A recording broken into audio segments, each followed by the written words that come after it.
I hope my camera's working. I'm going to start this out on a note that we have little bit of a summer lineup.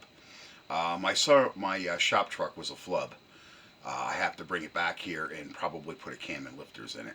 Bad news. Now, while I enjoy choking on this, I'm going to walk you guys through a restoration of a 1992 K1500 short bed Silverado, and they're one of the most sought after trucks. Why are they sought after? I'm going to cover that in the video. Why the 93 on back to 86, they're a truck you can do a whole lot with, more so than anything made after 1994 going into the new body style. So my message is aimed at Elon Musk. Kind of a guy that I have a lot of respect for. This is a guy that did life his way, kind of like me. Um, People threatening him. I'm what they called a shadow soldier. Okay, I'm a guy that voluntarily signs up. Don't really get along with the military, but for the brief time that I did, but I can still do things that are needed. Musk, I think he kind of evolved the same way, but this guy's more of on a genius scale. Now, for that piece of garbage down there in Texas, Crockett, to be threatening him and so forth, these guys are letting all these snakes slither around underneath their feet. You know, Trump already stuck his head in a viper pit and almost got his head bit off by that bullet. You figure by now these two boobs would wise up. Trump is another guy with more guts than brains, and he knows how to get things done. I have a lot of respect for that man as well. Now, high food prices and our stimulus check. We're getting killed. And part of it is corporate welfare that's doing it. Giant, Walmart, biggest contributors to the illegal aliens, because they get a tax write-off when they dump that food that's going out of date or is out of date. They dump it at a food bank and they write it off and they gouge you with the cash register. They're feckless, ballless, scumbag corporate bastards. I hate to use descriptive language like that because a lot of other people are a little more classy. That comes from my gut instinct. You ever served on a Navy ship and you didn't enjoy working next to somebody? Captain's office sounds a lot like that when the meeting begins. Sir, with all due respect, I respect you, I respect this guy, but I've got a problem with that guy. And it kind of catapults from there. And most of the time, the captains, they think it's pretty comical when you're under duress or stress by some idiot. But that's one of the things just one of the things that's going on, okay? Now, we have this domestic terrorism issue, okay? This is where I directed at Musk, okay? He was their hero with his electric cars. Everybody wanted an electric car. I think only an idiot would own one. If Elon would only wise up, would I use an electric vehicle? I think those little pickup trucks that come from China, they're kind of like one of those old Ford Econoline trucks, the unibody, you know, with the cab over type of situation. One with a flip up cab and an electric motor you could work on that I could charge here on the house current instead of installing a charging station. That I could go get my parts downtown. That I don't have to fire up a gasoline engine. Hey, I think that's a brilliant idea. You know, people use electric bicycles, and I think Musk could make sure that these things don't explode. You know, he better have a better understanding of capacitance and mean climate temperatures and stuff, because that's what's causing a lot of those catastrophes. Not to mention, they're basically a summertime vehicle here. You're not going to run an electric vehicle. Not in this climate, not in the winter. Okay, I don't care. They're like a wallowing elephant stuck in quicksand in the snow and the ice up here. They're too heavy for light work and too light for heavy work. But to have something like that to run around in summers and have all the windows open, or maybe even a pop top, you know, where you can take the top off of it. Elon, I think he's the guy that could do something like that. Okay.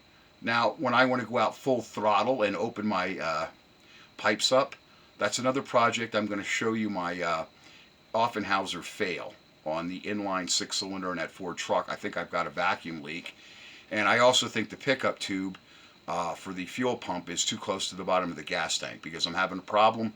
I got a lot of balls going up a hill until I start needing to draw a lot of fuel. But that could be related to the vacuum leak too. I'm not sure whether it's a chicken or egg type of situation. Let me check my note sheet here. Okay. Now, Trump is the chief agent of national security. These pissant judges, what's his name, Bozeman or whatever, I think they should be delivering him a box of douche and tampons. If you know, we'll get okay, let's skip over that. Trump is in charge of national security, not some pissant judge. I don't care who you are. And as far as I'm concerned, as far as my experiences with judges here in Pennsylvania, most of them are just piss poor fucking thieves. That's all they are. And I don't think they have the dexterity or the fortitude to be anything else, because that's most of the judges that I've met here. Not all, but most. Okay, but that's where it begins and it ends. Is Trump is in charge of our national security and the security of the American people. He is the controlling agent. That's why they call him the commander in chief. And if I saw Trump go and grab and throttle this judge and throw him in jail, I wouldn't shed a tear and I wouldn't criticize the man. You don't criticize the boss. It's kind of like you're fired on, what was that show that he had, the Apprentice or whatever. It's not something I watched. I worked briefly on 2 construction projects for Trump, and what I said throughout the years was, it was the only time I really worked construction when the goddamn check was there on the day it was supposed to be there, and we actually got turkeys for the holiday. Now, speaking of security issues, here in Pennsylvania, we have somebody going around, some scumbag, heartless bastard. I actually, before I made this video, I had to go in and take some Pepto because I had a call from my uncle. We got problems out in the farmlands with people shooting animals. Now, what kind of person would do something like that? I mean, when I raised my children, I taught them a firearm is not a fucking toy. It's a last resort. And I always tell people, if you carry a goddamn gun, it's not there to be seen. It's not an extension of who you are, your penis. It's there to save your fucking life when you need it. It's not to intimidate people with. It's not to play with in the house that you shoot a hole through the fucking floor, the next room that it goes through and kills somebody. Okay? But my uncle's down there. We need guns. Well, you're U.S. citizens. Go out and buy yourself a fucking gun. Why are you asking me? Well, you're military. Now, well, what type of gun should I said, Heikela, there's a whole fucking counter full of stuff. I said, I've been out of the competition shooting for quite a few years now. I said, I really don't know what's on the counter there. I said, but you better go get yourself something that shoots long distance accurately. And he says, well, give me a for instance. I said, well, any AR. I said, there's quite a few companies that make them. I said, if you really want a long distance shooter that's going to pack a goddamn wallop, I says, go get yourself an old M1 Garand. And as far as I know, I think the M1 Garands, I don't think you need to go through a gun shop or anything to buy them. I'm not certain. Don't quote me on that. But there's certain antique guns, they will really reach out and touch something, and they will whack it. I don't care if that van's out to 100 and 200, 250 yards. You hit it with a 30-06 round, a Springfield round, it's going into that vehicle. So that's what I told him. I says, pick something that's a heavy caliber. I said, an AR-15. I said, if you want to get the kids a couple ARs. I think what they're going to do out in the farm is they're going to kind of like work shifts. And now how much, one family can cover, how much ground, I don't know. But I'm hoping they catch these bastards, and I'm hoping our state police and our local police let these guys alone. Now, I know my family's modern Amish. Heikela, the last 15 to 16 years has moved out. He owns a vehicle now. He got a driver's license now. He has ID. Everybody's signed up at least on my side of that family, they're signed up to vote. That was an important thing, okay? I don't call it eco-terrorism. I call it terrorism, period. Those people, those Amish people out there, they work hard every day.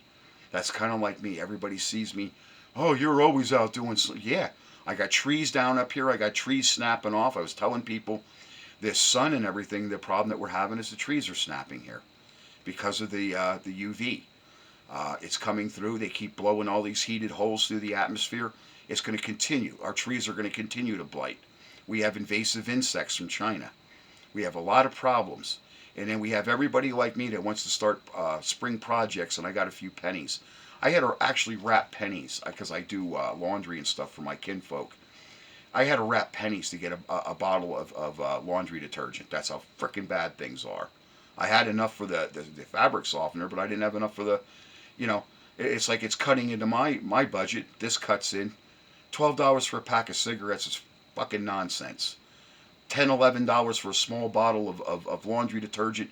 It's all fucking nonsense. It's all corporate welfare that's doing it. That's what happened when the dollar stores and the Walmarts took over and shoved every other store out. I predicted this was coming. The last 40 years I watched it happen. The unfortunate part is we're all now the victims. And to not support our commander-in-chief and see him as the chief law enforcement authority of this country, that's a sad day. I think I covered the toolbox. I have the officer's oath, the enlisted man's oath, and I have the Pledge of Allegiance in my toolbox right there. You see, my signature is on those papers. Okay? I pledge allegiance to my country. I pledge allegiance to obey its laws. I don't know who these scumbags are in politics that think they're above the law and that they're going to override the chief law enforcement authority that's trying to better this country. Jasmine Crockett, you've been in politics just 2 years and you're worth $9 million? Now how do you suppose that happened, folks? Okay? Elon, Trump, they got a job cut out. But I'm telling you, these snakes are all still out slithering underneath their feet, and one of them's going to get bit if they don't wise up. I know they got security. They probably got things that I don't even know exist. I'm hoping they do, but they're still just, all it takes is that one knucklehead. Okay?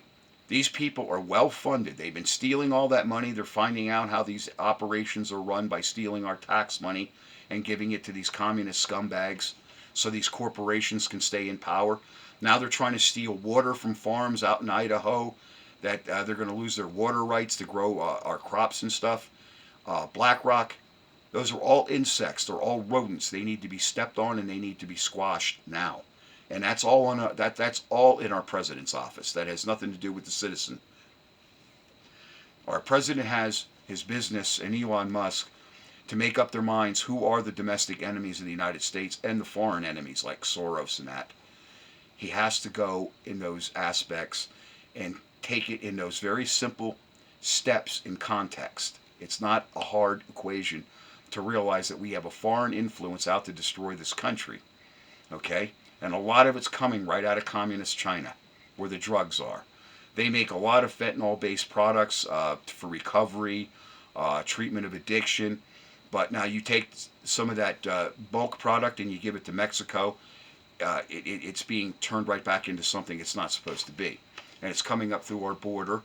And a lot of our oil companies are on board with trying to appease these cartels by turning their backs on the drug running that's coming up right through their lands. I suggest Trump starts putting our military in those little voids and stuff where that's going on. And it's happening all the way from Laredo, South Texas, near Brownsville, Matamoros, all the way across through New Mexico, all the way through, Los Angeles, the southern Arizona borders. Okay? Got a lot of problems, and it's a really easy solution. And I do think the president's working on it. Does he have the manpower? Does he have the resources? I think it shouldn't be a question of does he have he better allocate the manpower and the resources. Plenty of people out there that want jobs. I'd move down on the border. They paid me enough, I'd go down. I'd make sure the border's secure. Nothing would get through my neighborhood. That's what you need is some old military dogs that know how to run the show. Nothing would get through. The cartels, they would need an army.